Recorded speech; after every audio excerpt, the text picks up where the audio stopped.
Hey guys, இன்னைக்கு நான் உங்களுக்காக என்ன படம் எடுத்துட்டு வந்திருக்கிறேன் தெரியுமா? ரொம்ப ரொம்ப சூப்பரான படம். இந்த மாதிரி படங்களை பார்க்கறதுக்கே தனி ஃபீல் குட் இருக்கும். அதுவும் இந்த படம் வித்தியாசமான படம்லாம் நான் சொல்ல மாட்டேன். ஆல்ரெடி இதே மாதிரி கான்செப்ட்ல நம்ம படம்லாம் பார்த்துருப்போம். அதாவது ஒரு விபத்துல பேய்களை பார்க்குற சக்தி கிடைச்சா எப்படி இருக்கும், அந்த மாதிரி ஒரு பவர் தான் இந்த படத்துல நம்ம ஹீரோவுக்கு கிடைக்குது. அதாவது நம்ம ஹீரோவுக்கு குடும்பம், ஃப்ரெண்ட்ஸ்ன்னு சொல்லிட்டு யாருமே கிடையாது. எப்போதுமே தனிமையாக தான் வாழ்றான். ஸோ இதனால சரி ஓகே, இப்படி தனிமையாக வாழ்றதுக்கு நம்ம வாழாமலே இருந்துடலாம்ல அப்படின்னு சொல்லிட்டு சூசைட் பண்ண ட்ரை பண்றான். ஆனா எப்படியோ ஜஸ்ட் மிஸ்ல யாரோ அவனை காப்பாத்தி ஹாஸ்பிட்டல்ல சேர்த்துடுறாங்க. ஸோ இப்படி செத்து போய் உயிர் பழச்சதுனால நம்ம ஹீரோவுக்கு ஒரு சூப்பர் பவர் ஒன்று கிடைக்குது. அதுதான் பேய்களை பார்க்கிற சக்தி. ஸோ அப்படி கிடைச்சா என்ன ஆகும்? பேய்கள்லாம் தொந்தரவு பண்ண ஆரம்பிச்சிடும் இல்லையா?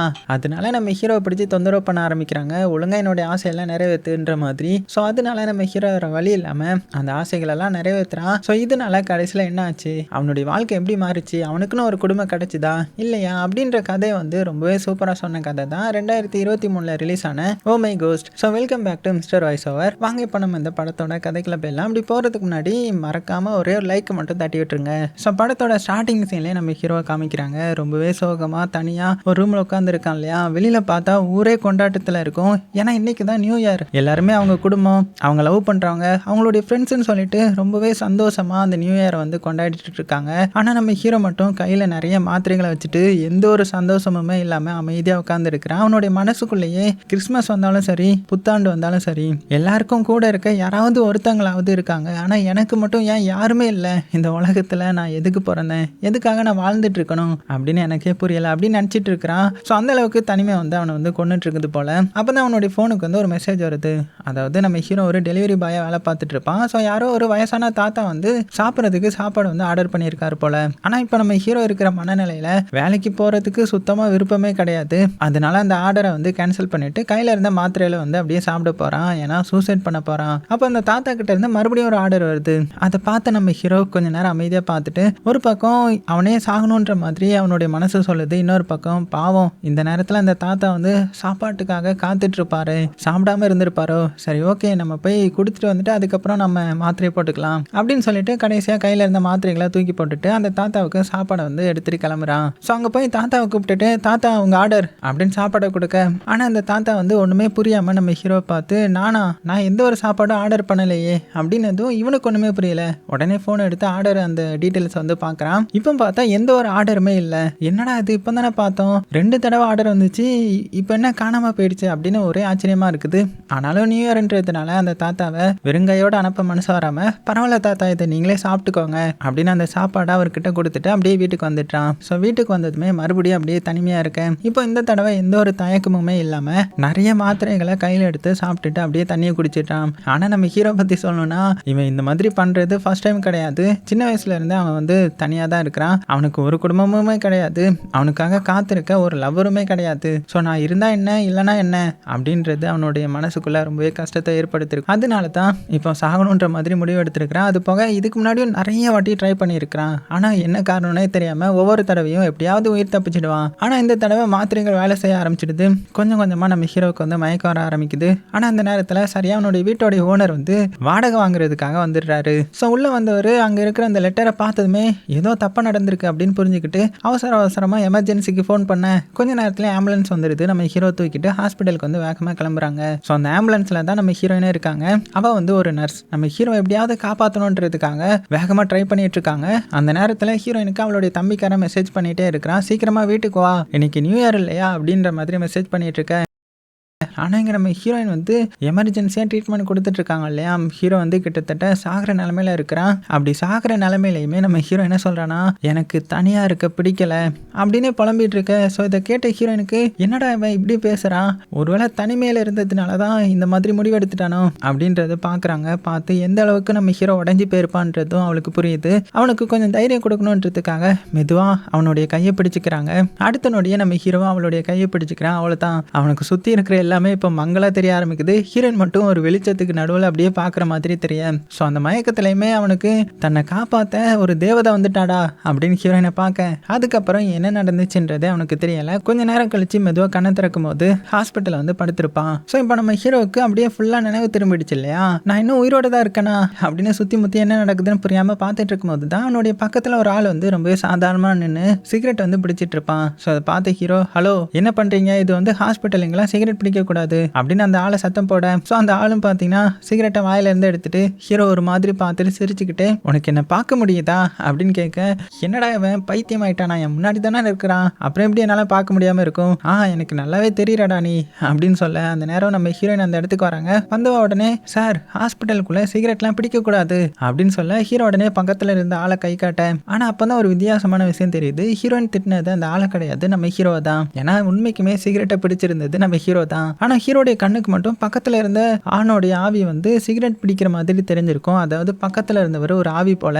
இங்கே நம்ம ஹீரோவுக்கு என்ன நடக்குதுன்னே புரியல. ஒருவேளை மாத்திரை சாப்பிட்டதுனால நமக்கு ஏதாவது மண்டை குழம்பிடுச்சா, கோளாறு ஆயிடுச்சா அப்படின்னு குழம்பி போயிட, அதுக்கப்புறம் டாக்டர் நம்ம ஹீரோவை தனியாக கூப்பிட்டுட்டு அவனுடைய ரிப்போர்ட்டை வந்து காட்டுறாரு. அதில் இருக்கிற விஷயத்த நம்ம ஹீரோ கிட்டதும் கொஞ்சம் ஷாக் ஆகிட்டான். என்ன சொல்கிறாருன்னா, உங்கள் உடம்பு வந்து கொஞ்ச நேரத்துக்கு முழுசாக செயல்படாமல் போயிருக்கும். சொல்லப்போனால் நீங்கள் கொஞ்ச நேரம் செத்து போன நிலையில் இருந்தீங்க, ஆனால் அதுக்கப்புறம் மறுபடியும் திரும்பி உயிர் வந்துடுச்சு உங்களுக்கு. ஸோ இப்போ பார்த்தா உங்களுடைய உடம்புக்கு எந்த ஒரு பிரச்சனையும் இல்லை அப்படின்னு சொல்ல, ஸோ இதை கேட்ட நம்ம ஹீரோவுக்கு இதை புரிஞ்சிக்கவே முடியல.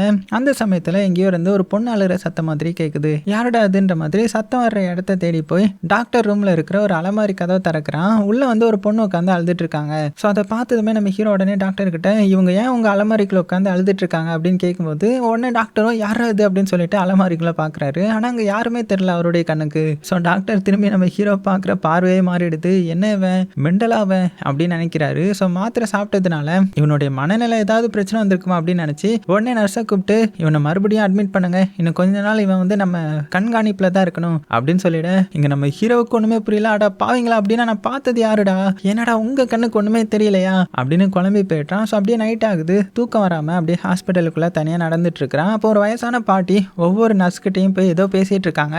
ஆனால் கொடூரம் என்னன்னா, அந்த பாட்டி என்ன பேசினாலுமே ஒரு நர்ஸ் கூட ஆன்சர் பண்ண மாட்டாங்க. பாட்டியை கண்டுக்காத மாதிரி நடந்து போயிட்டாங்க. ஸோ ஹீரோ இதை கவனிச்சுட்டு இருக்கும்போது பாட்டி நேராக அவங்ககிட்ட வந்து பேசுறாங்க. அப்பதான் நம்ம ஹீரோவுக்கு கொஞ்சம் கொஞ்சமாக ஒரு உண்மை புரிய வருது. முதல்ல வந்து சிகரெட் பிடிச்சிட்டு இருந்திருப்பான் இல்லையா, அதுக்கப்புறம் அலமாரிக்குள்ள இருக்கும்போது ஒரு பொண்ணு இருந்திருப்பாங்க. இப்போ அந்த பாட்டி இவங்க யாருமே இப்போ உயிரோட கிடையாது, இவங்க எல்லாருமே ஒரு ஆவிகள். அதுவும் அந்த 3 ஆவிகளும் ஒரே நேரத்தில் அவனுடைய முன்னாடி வந்து நிற்கும் பாருங்க. அவ்வளோதான், ஹீரோவுக்கு அப்படியே பயத்தில் பக்குன்னு ஆயிடுது. ஏன்னா பேய் வந்து கண்ணுக்கு தெரிஞ்சா எப்படி இருக்கும். ஏற்கனவே வாழ்க்கையே வேண்டாம்னு நினைச்சவன், உயிரோட இருந்தாலே பிரச்சனை, தனிமையா இருந்தோம், ஆனா இப்போ செத்தவங்க வேற கண்ணுக்கு தெரிய ஆரம்பிச்சிட்டாங்களே, இது என்னடா கொடுமைன்ற மாதிரி நொந்து போயிட்டான். அப்படியே ஹாஸ்பிட்டலோடைய மொட்டை மாடிக்கு ஓடி போக, ஏன்னா இந்த வாட்டி பாதியில உயிர் தப்பிக்க கூடாது, நிரந்தரமா செத்துடணும்டா அப்படின்னு முடிவு பண்ணிட்டு வேக வேகமா மேல போறான். அப்ப அவனுடைய பார்வை வந்து ஒரு சின்ன பையன் மேல போகுது. அந்த குழந்தை ஆபத்தான இடத்துல வந்து விளையாடிட்டு இருக்கும். ஸோ இங்க நம்ம ஹீரோவுக்கு அவனுடைய வாழ்க்கையில வேணா அக்கறை இல்லாம இருக்கலாம், ஆனா இந்த ஒரு சின்ன குழந்தை அவனுடைய கண்ணு முன்னாடி ரொம்பவே டேஞ்சரான இடத்துல இருக்கிறத பார்த்துட்டு அவனால சும்மா இருக்க முடியல. உடனே அந்த குழந்தைய காப்பாத்துறதுக்காக ஓடுறான். ஸோ குழந்தைய பிடிக்க முயற்சி பண்ணும்போது பேலன்ஸ் தவறி குழந்தையோட சேர்ந்து நம்ம ஹீரோ மாடியில இருந்து கீழே விழுந்துட்டான். ஸோ இப்படி நம்ம ஹீரோவும் அந்த குழந்தையும் வேகமா கீழே விழுந்துட்டு இருக்காங்க. இன்னும் கொஞ்சம் செகண்ட் தான், அப்படியே கீழே விழுந்து செதற போறான். ஆனா ஏதோ ஒண்ணு நடுவானத்துல பிடிச்சி இவங்களை நிறுத்திடுது. ஹீரோவுக்கு ஆச்சரியம் தாங்க முடியல. மெல்ல திரும்பி பார்க்கறான். அவன் இது வரைக்கும் பார்த்த அந்த 3 ஆவிகளோட சேர்த்து இப்ப அந்த சின்ன பையனும் இருக்கிறான். அப்பதான் புரியுது இந்த குழந்தையும் ஒரு ஆவிதான் போல. ஸோ அந்த 4 ஆவிகளும் சேர்ந்து நம்ம ஹீரோவை கீழே விழாம பிடிச்சு காப்பாத்திட்டாங்க. ஸோ இதை பார்த்து ஹீரோவுக்கு அதிர்ச்சி தாங்க முடியாம அப்படியே அங்கேயே மயங்கிட. அடுத்த சீன்ல நம்ம ஹீரோ கண்ணை திறக்கும் போது டாக்டர் முன்னாடி நின்றுட்டு இருக்கிறாரு. ஸோ டாக்டர் அவனை பார்த்துட்டு, தூங்குறதுக்கு தான் உள்ள பெட் இருக்கு, வெளியில போய் எதுக்கு தூங்கிட்டு இருந்தீங்க அப்படின்னு கேட்கும்போது இவனுக்கு ஒண்ணுமே புரியல. பதறி போய் சுத்தி பார்த்துட்டு, அவங்க எங்க, அந்த 4 பேரும் போயிட்டாங்களா, இப்ப யாருமே தெரியலையே அப்படின்னு கேட்கும்போது டாக்டருக்கு ஒண்ணுமே புரியல. சரி ஓகே, ஹீரோ ஏதோ மென்டல் ப்ராப்ளம்ல இருந்தாரு போல, இப்போ சரியாயிட்டாரு அப்படின்னு சொல்லிட்டு மருத்துவமனையில இருந்து வீட்டுக்கு அனுப்பிச்சு வச்சிட்டாங்க. ஸோ ஹீரோவும் நல்ல வேலைடா எல்லாம் முடிஞ்சிருச்சு அப்படின்னு நிம்மதியா வீட்டுக்கு வந்து ரெஸ்ட் எடுக்கிறான். ஆனா அவன் நினைச்சது தான் தப்பு. அதாவது நடுராத்திரியில நல்லா தூங்கிட்டு இருந்தா நம்ம ஹீரோவை அந்த 4 ஆவிகளும் சேர்த்து எழுப்புறாங்க. எழுப்புனது தான் நம்ம ஹீரோவுக்கு ஒரு பெரிய பிரச்சனையே தெரிய வருது. இந்த ஆவிகளை அவனால பார்க்க மட்டும் முடியல, அவங்களால ஹீரோடைய உடம்புக்குள்ள புகுந்து அவனை கட்டுப்படுத்தவும் முடியுது போல.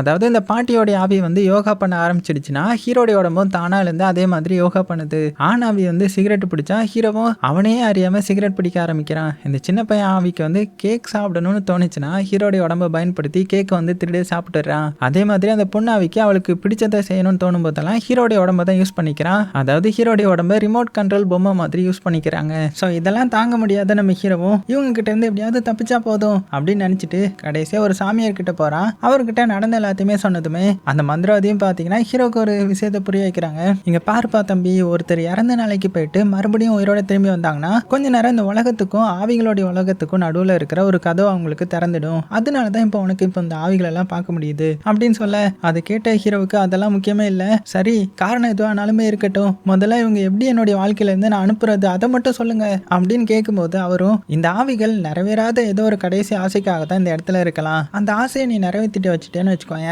ஒருவேளை அவங்க மனசு நிறைஞ்சு இந்த உலகத்தை விட்டு அவங்க போயிடலாம். அதே நேரம் இவங்க உன்னுடைய விதிக்கு சம்பந்தப்பட்டவங்களா இருந்தா நீ எவ்வளவு முயற்சி பண்ணாலுமே இவங்க கிட்ட இருந்து உன்னால தப்பிக்கவே முடியாது. ஆனா ஒரு நல்ல விஷயம் இருக்குது, இவங்க உன் கூட இருந்தா நீ இன்னும் பல வருஷம் உயிரோட இருக்கலாம் அப்படின்னு சொல்ல. ஸோ அதை கேட்ட ஹீரோவும் எனக்கு உயிரோட இருக்கவே பிடிக்காது, இதுல நீங்க வேற இப்படி சொல்றீங்களே அப்படின்னு சொல்றான். அதுவும் இவங்களை யாராவது என்னுடைய உடம்புக்குள்ள வந்துட்டா போதும், என்னுடைய குணமே மொத்தமா மாறிடுது, இப்படியே போனா நான் நானாவே இருக்க முடியாது அப்படின்னு புலம்ப. ஸோ இதுக்கடையில அடுத்த சீன்ல நம்ம ஹீரோயினை காட்டுறாங்க. அதான் அந்த ஆம்புலன்ஸ்ல நம்ம ஹீரோவை காப்பாத்தின அதே ஹீரோயின் தான். ஸோ அவளுடைய தம்பியை பாக்குறதுக்காக அவனுடைய வீட்டுக்கு வராங்க. ஆனா வீட்டுக்கு வந்ததுமே கதை வந்து பூட்டப்பட்டிருக்கும். ஸோ வாசல் முன்னாடி பார்த்தா நிறைய பார்சல்களும் கடிதங்களும் பல நாளா யாருமே எடுக்காத மாதிரி அப்படியே குஞ்சு கிடக்குது. அம்மா இவன் எங்க போயிட்டான் அப்படின்னு சந்தேகத்தோடய நம்ம ஹீரோயின் அங்கிருந்து கிளம்ப போகும்போது ஒரு 2 பேர் வந்து அவளை தடுக்கிறாங்க. ஸோ நீ அவளுடைய அக்கா தானே அப்படின்னதும் ஆமா நீங்க யாரு அப்படின்னு கேட்கும்போது உன்னுடைய தம்பி எங்க கிட்ட நிறைய அமௌண்ட் வந்து கடன் வாங்கி இருக்கிறான், சீக்கிரமே அந்த பணத்தை திருப்பி கொடுக்க சொல்லு, இல்லைன்னா அடுத்த தடவை நாங்க பேசுற விதமே வேற மாதிரி இருக்கும் அப்படின்னு மிரட்டிட்டு போயிடுறாங்க. ஸோ அப்பதான் ஹீரோயினுக்கு அவளுடைய தம்பிக்காரன் ஏதோ ஒரு பிரச்சனையில மாட்டிக்கிட்டான் அப்படின்னு புரிய ஆரம்பிக்குது. இந்த சைடு நம்ம ஹீரோட வீட்டில் பார்த்தா இன்னுமே நிறைய கூத்து நடந்துட்டு இருக்கும். 4 ஆவிகளும் சேர்ந்து ஒரு பேய் படம் பார்த்துட்டு இருக்காங்க. அதுல பேய் வந்ததுமே இந்த ஆவிகளே நடுங்கிட்டு இருக்காங்க. அதை பார்த்த ஹீரோவுக்கு அடா பாவிங்களா நீங்களே பேய்க, இதுல எதுக்கடா பேயை பார்த்து பயப்படுறீங்க அப்படின்னு கேட்கணும் போல இருக்குது. ஸோ அவங்க முன்னாடி வந்து அம்மா நீங்க எல்லாருமே வேற எங்கேயாவது போக முடியாதா, என் கிட்ட உங்களுக்கு என்ன கிடைக்க போகுது அப்படின்னதும் ஆனா 4 பேரும் அசையவே இல்லை. ஹீரோவுக்கும் வேற வழி தெரியல. அந்த சாமியார் சொன்ன விஷயம் ஞாபகம் வருது. அதனால சரி சரி புரியுது, உங்க ஒவ்வொருத்தருக்கும் கடைசியா என்ன ஆசை இருக்குன்னு சொல்லுங்க, என்னால முடிஞ்சதை நான் கண்டிப்பா செஞ்சு தரேன், அதுக்கப்புறமாவது தயவு செஞ்சு என்னை விட்டு போயிடுங்கப்பா அப்படின்னு சொல்ல. அவ்வளவுதான். அது வரைக்கும் பேய் படம் பார்த்துட்டு பயந்துட்டு இருந்த அந்த ஆவிகளை பார்த்தீங்கன்னா டிவியை மறந்துட்டு ஒரே நேரத்துல நம்ம ஹீரோ பக்கம் திரும்பி பாக்குறாங்க. அப்படியே கட் பண்ண இப்ப அடுத்த சீன்ல ஆவிகள்ல ஒரு ஆவியோடைய ஆசையை நிறைவேற்றுறதுக்காக நம்ம ஹீரோ கிளம்பிட்டா போல. அதாவது ஒரு பார்ட்னர் தேட்டர ஒரு நிகழ்ச்சிக்கு வரான். அங்க இந்த ஆவிக்கு தெரிஞ்ச ஒரு பொண்ணை பார்த்ததுமே அதுக்கு ரொம்பவே சந்தோஷம். ஆனா அந்த பொண்ணுக்கு தான் ஆவி கண்ணுக்கு தெரியாது இல்லையா. ஸோ அவன் நேரா அந்த ஆவியை பாஸ் பண்ணி நம்ம ஹீரோ கிட்ட வந்து பேசுறான். அதாவது நம்ம ஹீரோ வந்து இந்த ஷோக்கு வந்து ஆல்ரெடி பார்ட்னர் தேடி வந்திருக்கிறான் போல அப்படின்னு நினைச்சு அவன் மேல ஒரு அடையாள அட்டையை ஒட்டி நேரா ஒரு டேபிள்ல வந்து உட்கார வச்சுட்டாங்க. ஸோ ஹீரோவுக்கு மனசுக்குள்ள நான் இதுக்காக வரலடா அப்படின்னு என்ன சொல்றதுன்னே தெரியாம உட்கார்ந்துருக்கிறான். அப்பதான் அந்த இடத்துக்கு நம்ம ஹீரோயினும் வரா. ஸோ அவளை பார்த்த அடுத்த செகண்டே ஹீரோக்கு மறுபடியும் ஆம்புலன்ஸ்ல பார்த்தா அதே ஃபீல் வருது. சுத்தி இருக்கிற எல்லாருமே மறைஞ்சு போன மாதிரி ஹீரோயின் மட்டும் தேவதை மாதிரி அவனுடைய கண்ணுக்கு தெரிய, அதுவும் விதின்ற மாதிரி ஹீரோயினும் நேரா வந்து ஹீரோ உட்கார்ந்து இருக்கிற அதே டேபிள்ல வந்து உட்காடுறாங்க. ஸோ ஹீரோ பார்த்து ஆமா நீங்க இங்க என்ன பண்றீங்க அப்படின்னு கேட்கும்போது ஹீரோக்கு என்ன சொல்றதுன்னே தெரியாம முழிச்சிட்டு இருக்க. ஏன்னா பேய்க்கு பொண்ணு பார்க்க வந்தோன்னு சொல்ல முடியாது இல்லையா. ஸோ அந்த டைம்ல அந்த ஷோ நடத்துறவரு விதி உங்க 2 பேரையும் இங்க சந்திக்க வச்சிருக்குது. ஸோ ஒருத்தருக்கு ஒருத்தர் தெரிஞ்சுக்க உங்களுக்கு 7 நிமிஷம் அப்படின்னு அனௌன்ஸ் பண்ண. ஹீரோவுக்கு பொண்ணுங்க கிட்ட பேசி பழக்கமே இல்லை போல. அதுவும் பிடிச்ச பொண்ணு எதிரில் வந்து உட்கார்ந்ததுமே மண்டைக்குள்ள இருந்த எல்லா வார்த்தைகளையுமே காணாம போயிடுது. அப்படியே தட்டு தடுமாறிட்டு இருக்கும்போது தான் அந்த ஆண் ஆவி இருக்கு இல்லையா, அது கோவத்துல இவனை நம்பினா வேலைக்கு ஆகாது அப்படின்னு ஹீரோடைய உடம்புக்குள்ளேயே புகுந்துருது. அடுத்த செகண்டே அது வரைக்கும் பேசவே தெரியாத இருந்த நம்ம ஹீரோ திடீர்னு பயங்கர தைரியமா ஹீரோயின் கிட்ட லவ் டயலாக் எல்லாம் பேச ஆரம்பிக்கிறான். ஆனா அந்த ஆண் ஆவியோடைய பேச்சு கொஞ்சம் எல்லாம் மீற ஆரம்பிக்குது. அதாவது ஓவரா ஃபிளர்ட் பண்ண ஆரம்பிக்க. ஸோ இதனால ஹீரோயினுடைய ஃபேஸே மாறிடுது. இவன் இப்படிப்பட்ட ஆளாச்ச அப்படின்னு செம டென்ஷன் ஆயிட்டாங்க. அதை பார்த்த ஆண் ஆவி நமக்கு எதுக்கு வம்பு அப்படின்னு சொல்லிட்டு பாடி விட்டு வெளியில வந்துட. ஸோ ஹீரோக்கு இங்க என்ன நடந்துச்சுன்னே புரியாம இருக்கும்போது இப்போ பெண் ஆவி அவனுடைய உடம்புக்குள்ள புகுந்துட்டா. ஸோ ஃபர்ஸ்ட் ஹீரோயின் கிட்ட அப்படியே நல்ல பிள்ளை மாதிரி மன்னிப்பு கேட்கறாங்க. ஹீரோயினும் கொஞ்சம் சமாதானம் ஆயிட்டாங்க. ஆனா அடுத்த செகண்டே உன்னுடைய அம்மாவும் உன்னுடைய காதலனும் ஒரே நேரத்துல ஆபத்துல இருக்காங்கன்னு வச்சுக்கோ, உன்னால ஒருத்தரை மட்டும்தான் காப்பாற்ற முடியும், நீ யாரை காப்பாத்துவ அப்படின்னு சம்பந்தமே இல்லாம ஒரு கேள்வியை கேட்க இங்க நம்ம ஹீரோயின் கொஞ்ச நேரம் அமைதியா இருந்துட்டு எனக்கு காதலனும் கிடையாது, என்னுடைய அம்மாவும் இப்போ உயிரோட இல்ல அப்படின்னு சொல்ல. அவ்வளவுதான். அதை கேட்டு அந்த பொண்ணுடைய ஆவி பாத்தீங்கன்னா ஹீரோடைய உடம்புக்குள்ள இருந்தபடியே அப்படியே தேம்பி தேம்பி அழ ஆரம்பிச்சிட்டாங்க. ஸோ ஹீரோயினுக்கு ஹீரோயினுக்கு இப்போ ரொம்பவே குழப்பமாயிடுது. முதல்ல பேசவே தெரியாத மாதிரி இருந்தான். அதுக்கப்புறம் திடீர்னு காதல் மன்னன் மாதிரி பேச ஆரம்பிச்சான். அடுத்த நிமிஷமே வித்தியாசமான கேள்வியெல்லாம் கேட்டான். இப்போ காரணமே இல்லாம அல்றானே, இவனுக்கு என்னதான் பிரச்சனை அப்படின்னு புரியவே இல்லை. அதே நேரம் அங்க இருந்த கேக்க வந்து இந்த சின்ன பையனுடைய ஆவி பார்த்துடுது. ஸோ கேக்க பார்த்ததுமே அவனுக்கு உலகமே மாறிடுது. அது எடுக்க ஓட, டே அது உனக்கு இல்லடா அப்படின்னு ஹீரோ பின்னாடி ஓடுறான். ஆனா இந்த கலவரத்துல நடுவில் நம்ம ஹீரோயின் மட்டும் அமைதியா அந்த கேக் எடுத்து சாப்பிட்டுட்டு என்னமோ ஆயிடுச்சு இவனுக்கு அப்படின்னு சொல்லிட்டு அங்கிருந்து கிளம்பிட்டாங்க. ஸோ ஹீரோ திரும்பி வரும்போது ஹீரோயினும் போயாச்சு, டேட்டும் போச்சு, ஆனா பிரச்சனை மட்டும் போகல. ஸோ அந்த ஷோவை நடத்துற பொண்ணுக்கு ஹீரோ எந்த ஒரு அமௌண்ட்டும் கெட்டாம வந்து இங்க வந்து உட்கார்ந்துருக்கான்றது தெரிய வருது. ஸோ கோபத்துல, உங்களுக்கு என்ட்ரி கூட பண்ணாம இங்க வந்து உட்கார்ந்துருக்கீங்களா, இது வந்து என்ன எங்களை ஏமாத்துறீங்களா, நான் போலீஸை கூப்பிடுறேன் அப்படின்னதும் அப்பதான் பாட்டியோடைய அவி ஹீரோடைய உடம்புக்குள்ள புகுந்துட்டாங்க. ஸோ அடுத்த செகண்டே அந்த பொண்ணை பார்த்து, 20 வருஷத்துக்கு முன்னாடி நீ எனக்கு செஞ்சதை மறந்துட்டியா, ரெட் கலர்ல ட்ரெஸ்ஸை போட்டுக்கின்னு என்னுடைய புருஷனையும் உன்னுடைய வலையில விழ வச்சியே அது மறந்து போச்சா அப்படின்னதும் அந்த பொண்ணுடைய முகம் அப்படியே மாறிடுது. மறுபடியும் பாட்டி என்ன சொல்றாங்கன்னா, நான் இங்க வந்தது உன்னை பார்க்க இல்லை, என்னுடைய ஊறுகாய் ஜாடியை தான் வாங்கிட்டு போக வந்தேன் அப்படின்னதும் அதை கேட்டதுமே இந்த பொண்ணுக்கு ஒரு பழைய நினைவு வந்து ஞாபகம் வருது. ஹீரோவுக்குள்ள இருந்து பேசுறது யாருன்றது அவளுக்கு புரிஞ்சிருது. அதுக்கப்புறம் எந்த ஒரு கேள்வியும் கேட்காம ஹீரோவை அவளுடைய வீட்டுக்கு கூட்டிட்டு போய் பல வருஷமா அங்க இருந்த ஒரு ஊறுகாய் ஜாடி எடுத்து கொடுக்குறாங்க.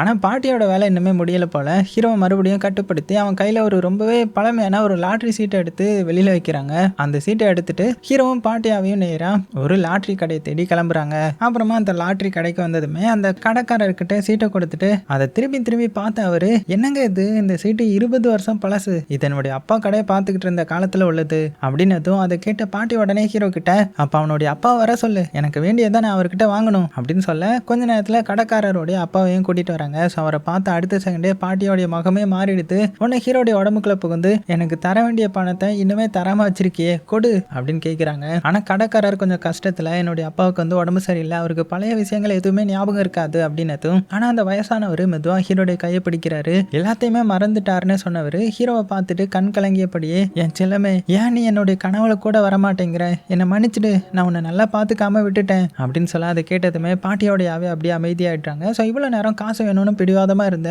இந்த பாட்டியோடைய ஆவி பார்த்தீங்கன்னா இப்போ கோவமே இல்லை, ஒரு நிறைவேறாத பழைய இந்த காதலோடைய வழி மட்டும்தான் இருக்கிற மாதிரி தெரியும். ஸோ அவருடைய மகன் உடனே அந்த அசிஸ்டண்ட்டை கூப்பிட்டு அப்பா உள்ள கூட்டிட்டு போங்க அப்படின்னதும் அவர் போறதையே பாட்டி அமைதியாக பார்த்துட்டு இருக்காங்க.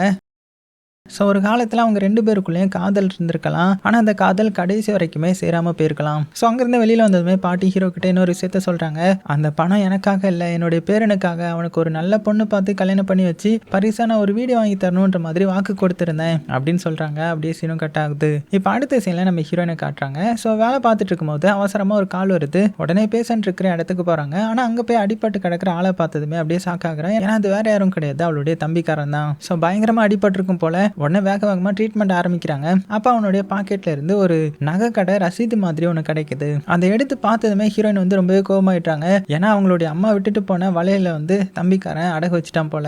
ஸோ வீட்டுக்கு போகும்போது நம்ம ஹீரோயின் அவனை பார்த்துட்டு, அது சாதாரண நகையாடா, அம்மா நமக்குன்னு விட்டுட்டு போன கடைசி நினைவு அது, அதை கொடுக்கறதுக்கு முன்னாடி ஒரு வார்த்தையாவது என்கிட்ட கேட்டிருக்கலாம்ல அப்படின்னு கோவப்படுறாங்க. ஸோ தம்பி வந்து சாதாரணமா விடு, நான் மறுபடியும் வாங்கி தரேன் அப்படின்னதும், எத்தனை தடவை உனக்கு புரிய வைக்கிறது, உன்னை புரிய வச்சு நானே செத்து போயிட்டேன் அப்படின்னு ஹீரோயின் கோவப்படுறாங்க. ஆனா தம்பி அதையும் பெருசா எடுத்துக்காம சிரிச்சுக்கிட்டே, நீ எனக்கு அக்கா மட்டும் கிடையாது, எனக்கு அம்மாவும் நீ தான் அப்படின்னு சொல்லிடுறான். அந்த ஒரு வார்த்தையை கேட்டதுமே ஹீரோயினால எதுவுமே பேச முடியல. அப்படியே கட் பண்ண இப்ப அடுத்த நாள் ஆகுது. ஹீரோ வந்து நல்லா தூங்கிட்டு இருக்கும்போது ஆனாவி வந்து அவனை அப்படியே எழுப்பி விட்டுருது. கண்ணை திறந்ததுமே சின்ன பையனுடைய ஆவி வந்து முன்னாடி வந்து, இன்னைக்கு என்னுடைய டேன், என்னை வந்து இந்த பொழுதுபோக்கு பூங்காவுக்கு வந்து கூட்டிட்டு போ அப்படின்னு அடம் பிடிக்க. ஸோ வர வழி இல்லாம ஹீரோவா அவனை கூட்டிட்டு போறான். ஆனா ஹீரோடைய பாக்கெட்டை பார்த்தா எம்டியா தான் இருக்குது. அதனால காசு அதிகமா இருக்கிற கேம்ஸ் எல்லாம் விட்டுட்டு காசு கம்மியா எது இருக்கோ அதை மட்டும் சின்ன பையனை விளையாட வைக்கிறான். அப்படியே 2 பேரும் ஒரு பொம்மை எடுக்கிற அந்த ஒரு மிஷின் கிட்ட வராங்க. அந்த நேரத்துல பக்கத்துல இருந்து ஒரு சின்ன குழந்தை திடீர்னு மயங்கி கீழே விழுந்துடுது. ஸோ இதை பார்த்து நம்ம ஹீரோ ஒரு செகண்ட் கூட யோசிக்காம ஓடி போய் குழந்தைக்கு வந்து ஹெல்ப் பண்ணிட்டு ஆம்புலன்ஸை கூப்பிடுறான். கொஞ்ச நேரத்துல ஆம்புலன்ஸும் வருது. அதுல இருந்து இறங்கி வர்றது நம்ம ஹீரோயின் தான். ஸோ ஹீரோயின் வந்து அந்த குழந்தைக்கு ட்ரீட்மெண்ட் பண்ண ஆரம்பிக்கிறாங்க. ஸோ குழந்தை வந்து பாதுகாப்பா இருக்குன்னு தெரிஞ்சதுமே ஹீரோ மறுபடியும் அந்த சின்ன பையன் ஆவிக்கிட்ட போய் அந்த பொம்மை எடுக்கிற அந்த கேம் இருக்கு இல்லையா, ஸோ அதை வந்து விளையாட ஆரம்பிக்கிறான். ஸோ 2 பேரும் சின்ன குழந்தைங்க மாதிரி சந்தோஷமா விளையாடிட்டு இருக்காங்க. அப்ப நம்ம ஹீரோயின் அவங்க கிட்ட வராங்க. அவளுடைய கையில ஹீரோடைய சட்டை இருக்கும். அதாவது அந்த குழந்தைக்கு ஹெல்ப் பண்ணும்போது ஹீரோ அங்கேயே விட்டுட்டு போயிருந்திருப்பான் போல. அந்த சமயத்துல நம்ம ஹீரோ வந்து கரெக்டா அந்த மெஷின்ல இருந்து ஒரு அழகான பொம்மை எடுத்துட்டான். ஸோ இதனால அந்த சின்ன பையனுடைய ஆவியை பார்த்தீங்கன்னா, அது எனக்கு ரொம்பவே சூப்பர் அப்படின்னு சொல்லி சந்தோஷப்பட ஹீரோ அந்த பொம்மையை நேரா ஹீரோயின் கிட்ட கொடுத்துட்டான். அடா பாவி, அது எனக்குடா, எனக்காக தானே எடுத்த, பொண்ணு வந்ததுமே மாறிட்ட பார்த்தல அப்படின்னு டென்ஷன் ஆக. ஸோ ஹீரோ அவனை பார்த்து மெதுவா, சும்மா இருடா பேய் பையா, நீ பொம்மை பொம்மையை வச்சு என்ன பண்ண போற அப்படின்னு முணுமுணுக்க அதுக்கப்புறம் எப்படியோ தைரியத்தை வர வச்சுட்டு ஹீரோயின் கிட்ட அவளுடைய ஃபோன் நம்பரையும் கேட்கிறான். கொஞ்ச நேரம் கழிச்சு ஹீரோ அவனுடைய பைக் எடுத்துட்டு நேரா வீட்டுக்கு வரான். ஆனா அவன் மட்டும் தனியா வரல, 4 ஆவிகளும் அவன் கூடவே வண்டியில ஒட்டிக்கிட்டு வராங்க. அதுல அந்த சின்ன பையன் மட்டும் முகத்தை தூக்கி வச்சுட்டு சம கோவத்துல இருக்கிறான். ஏன்னா அவனுக்கு பிடிச்ச பொம்மையை ஹீரோயின் கிட்ட கொடுத்ததுனால இன்னுமே கோவமா இருக்கான் போல. ஸோ மற்ற 3 ஆவிகளும் அவனை சமாதானப்படுத்துறதுக்கு பார்த்தீங்களா இனிமே நல்லா வெறுப்பேத்திட்டு இருக்காங்க. அப்படியே ஒரு சிக்னல்ல வந்து வண்டி நிக்குது. அப்ப ஹீரோடைய பார்வை பக்கத்துல இருக்கிற ஒரு ஃபேமிலி மேல படுது. அம்மா அப்பா குழந்தை அப்படின்னு எல்லாருமே ஒன்னா சந்தோஷமா பேசி சிரிச்சிட்டு இருக்காங்க. ஸோ அவங்கள பார்த்ததுமே இது வரைக்கும் சிரிச்சிட்டு இருந்த நம்ம ஹீரோடைய முகமே மாறிடுது. அவனுடைய மனசுக்குள்ள எல்லாருக்கும் ஒரு குடும்பம் இருக்கும், எனக்குன்னு ஒரு குடும்பம் எப்போ கிடைக்கும், குடும்பத்தை தான் நான் கேட்டேன், ஆனா கடவுளே நீ என்னுடைய வாழ்க்கைக்கு இந்த 4 பேய்களை அனுப்பி வச்சிருக்கியே அப்படின்னு நினைச்சுக்கிறான். இந்த சைடு நம்ம ஹீரோயின் அவளுடைய தம்பிக்காரன் யாருக்கிட்டே போன்ல பேசுறத கேட்கறாங்க. இந்த தடவை நான் நிறைய பணம் போட்டிருக்கேன், கண்டிப்பா நமக்கு பெரிய லாபம் வரும், கவலைப்படாது அப்படின்ற மாதிரி பேசிட்டு இருக்கிறான். ஸோ இதெல்லாம் நம்ம ஹீரோயின் கேட்டு வருத்தப்படுறாங்க.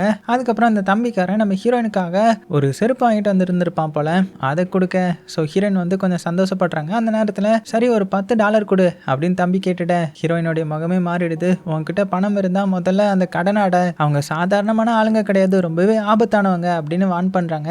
அதுக்கப்புறம் கொஞ்சம் நேரம் கழிச்சு தனியா இருக்கும்போது ஹீரோ கொடுத்த அந்த சின்ன பொம்மையை ஹீரோயின் வந்து வெளியில எடுத்து பாக்குறான். ஸோ அதை கையில வச்சு விளையாடும் போது அவளுக்கே தெரியாம முகத்துல ஒரு சின்ன சிரிப்பு வருது. அதே நேரம் நம்ம ஹீரோ வீட்டுல காமிச்சா 4 ஆவிகளோட சேர்ந்து மறுபடியும் பேய் படம் பார்த்துட்டு இருக்கிறான். ஸோ இதுல காமெடி என்னன்னா பெண் ஆவியும் அந்த ஸ்கிரீன்ல வர்ற பேயை பார்த்து ரொம்பவே பயந்து நடுங்கிட்டு இருக்காங்க.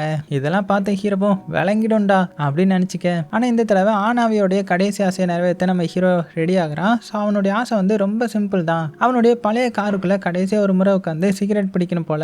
ஸோ ஆனா பிரச்சனை என்னன்னா அந்த கார் இப்போ குப்பை வண்டிகள் இருக்கிற இடத்துல கிடக்குது போல. ஸோ அதை சீக்கிரமாவே நசுக்கி போட போறாங்க போல. ஸோ ராத்திரி ஆனதுமே எப்படியோ நம்ம ஹீரோவும் அந்த ஆணாவியும் அந்த இடத்துக்கு போய் காரை கண்டுபிடிச்சிட்டாங்க. ஸோ காரை பார்த்ததுமே ஹீரோ வா அவனுடைய ஆசையை முடிச்சிடலாம் அப்படின்னதும், ஆனா அந்த ஆணாவி மட்டும் காருக்குள்ள ஏறாம வெளியில நின்றுட்டு இருக்கிறான். ஸோ இது வரைக்கும் எதையுமே காமெடியா எடுத்துட்டு இருந்தா அவனுடைய முகத்துல இப்போ ஃபர்ஸ்ட் டைம் ஒரு சோகம் தெரியுது. ஸோ ஹீரோவும் என்னாச்சு அப்படின்னு கேட்கும்போது ஆனா அவன் பதில் சொல்லல. அதை புரிஞ்சுக்கிட்ட ஹீரோ எதுவுமே கேட்காம காருக்குள்ள போய் ஒரு சிகரெட்டை பத்த வச்சு முன்பக்கத்துல அப்படியே உட்கார்ந்துட்ட. ஸோ அந்த சிகரெட் வாசனை வந்ததுமே அந்த ஆணாவி மெதுவா காருக்குள்ள வரான். கொஞ்ச நேரம் 2 பேரும் எதுவுமே பேசாம அங்கேயே உட்காந்துருக்காங்க. இங்க அந்த ஆவிக்கு பாத்தீங்கன்னா அது வந்து ஒரு பழைய காரா மட்டும் தெரியல, அதுக்குள்ள ஏதோ ஒரு வாழ்க்கை புதஞ்சு கிடக்குற மாதிரி அவனுடைய முகத்துல ஒரு ஃபீல் இருக்குது. ஆனா அந்த அமைதி ரொம்ப நேரம் நீடிக்கல.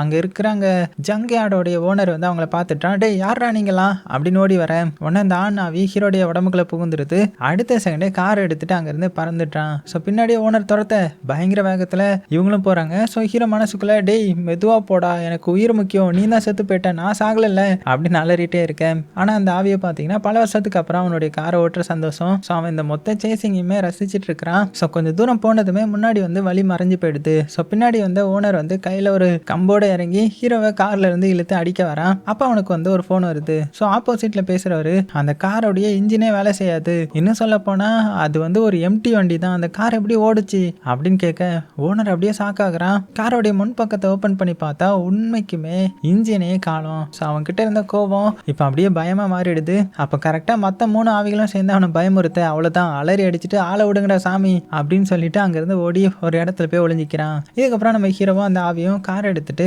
ரொம்ப தூரம் டிராவல் பண்றாங்க. போகிற வழியில அந்த ஆவியை வந்து சாதாரணமா நான் எப்படி செத்தேன்னு தெரியுமா, கார் ஆக்சிடென்ட்ல தான் அப்படின்னதும் அதை கேட்ட ஹீரோ பார்த்தாலே தெரியுது, ஆல்ரெடி நீ ஓட்டுனதை தான் நான் பார்த்தேனே, அதுவும் கார் ஆக்சிடென்ட்ல செத்த உன்கிட்டே காரை ஓட்ட கொடுத்துருக்கேன் பாத்தியா, என்ன சொல்லணும் அப்படின்னு பயந்துட. அது மட்டும் இல்லாம இப்ப வேகத்துல போனதுனால போலீஸும் இவங்களை பார்த்து நிறுத்திட்டாங்க.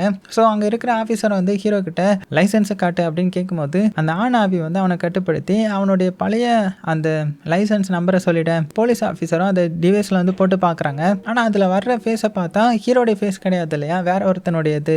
அவ்வளவுதான், ஏமாத்திரியா நீ அப்படின்னு ஹீரோவை நேரா போலீஸ் ஸ்டேஷனுக்கு தூக்கிட்டு போயிட்டாங்க.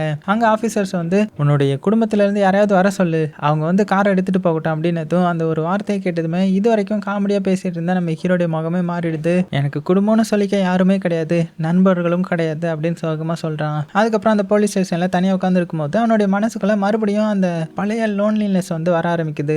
இப்போ என்னை இங்கிருந்து கூட்டிட்டு போக கூட எனக்கு யாருமே கிடையாது, ஒருவேளை நான் இங்கேயே செத்து போனாலுமே எனக்காக அல்றதுக்கு கூட இந்த உலகத்துல யாருமே இருக்க மாட்டாங்க அப்படின்னு நினைச்சிட்டு சோகமா உட்கார்ந்து இருக்கிறான். ஸோ இப்படி ஃபீல் பண்ணிட்டு இருக்கும்போது தான் திடீர்னு அங்க நம்ம ஹீரோயின் வராங்க. ஸோ அதை பார்த்ததுமே ஹீரோக்கே நம்ப முடியல. ஏன்னா அந்த அம்யூஸ்மெண்ட் பார்க்ல குழந்தைய காப்பாத்துனதுனால தான் ஹீரோ எப்படியோ தைரியத்தை வர வச்சுட்டு ஹீரோயினோடைய ஃபோன் நம்பர் வாங்கியிருந்திருப்பான். இப்போ போலீஸ் ஸ்டேஷன்ல என்ன இங்கிருந்து கூட்டிட்டு போக யாருமே இல்லை அப்படின்ற மாதிரி நிலைமை வந்ததுமே அவன் ஃபோன்ல இருந்து ஒரே நம்பருக்கு தான் கால் பண்ணியிருந்திருப்பான். அதுதான் அதுதான் ஹீரோயினுடைய நம்பர். ஸோ ஹீரோ சொன்ன எல்லா விஷயத்தையுமே கேட்டு அவளும் உடனே அங்கே வந்திருக்கிறான். ஸோ அதுவும் ஹீரோ பார்த்ததுமே நேராக போய் அவனை கட்டி பிடிக்கிறாங்க.